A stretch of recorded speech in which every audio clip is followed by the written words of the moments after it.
Hey guys, so as the title says, yes, I'm a Bernie Sanders supporter, but I'm proud to say I'm with her. Full disclosure, yeah, I would prefer if the election was between Bernie Sanders and Donald Trump. If for nothing else, I feel that Bernie Sanders would be polling at about 70% right now. Make no mistake, I have nothing against Hillary Clinton. I don't dislike her at all. As a matter of fact, I think she is a great candidate for president. She's obviously extremely qualified, she has a great temperament, and she has all the experience that you could hope for in a president. She's been involved in politics for years and years, and she really knows what she's doing. I was a huge Clinton supporter before I even knew who Bernie Sanders was. It wasn't until I took this test on this site called I Side With, and it came back that I side with Bernie Sanders on 95% of the issues. It said that I sided with Hillary Clinton on about 88% and all the way down to Chris Christie at 3%. No surprise there.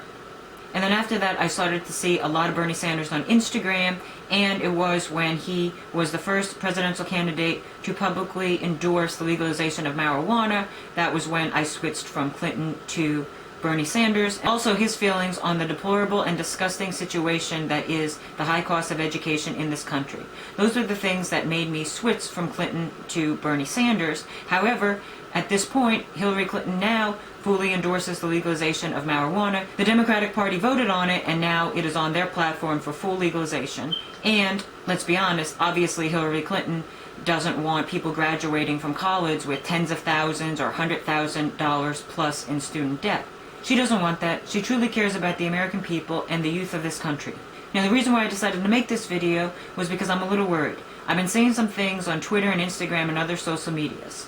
I've been seeing things like a small amount of people saying things like, well, if we all wrote in Bernie Sanders' name, all the Bernie Sanders supporters, and we even got some Hillary Clinton supporters to write in Bernie Sanders as well, he could win the presidency, and more commonly, things like, well, if all the Bernie Sanders supporters wrote in Bernie Sanders' name, then that would show how much we really wanted him as president. It would really let our voices be heard.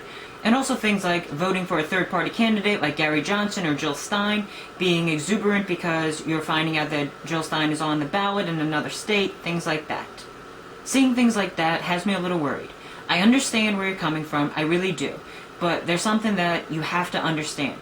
That if you were to do something like that, write in Bernie Sanders' name or vote for a third-party candidate, that is literally giving a vote to Trump.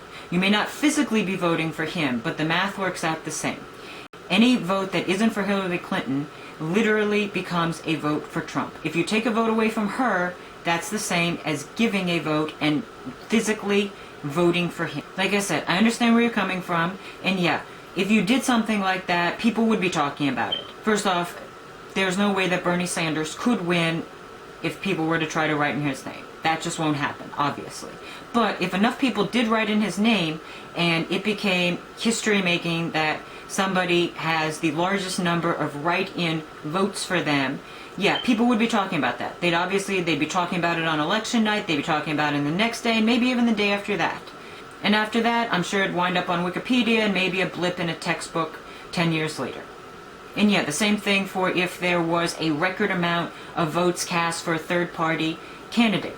Yeah, people would be talking about that on election night and the day after. But after that, nobody would care. They would only care about who won the election. But I understand, I get it, I get the frustration, I do.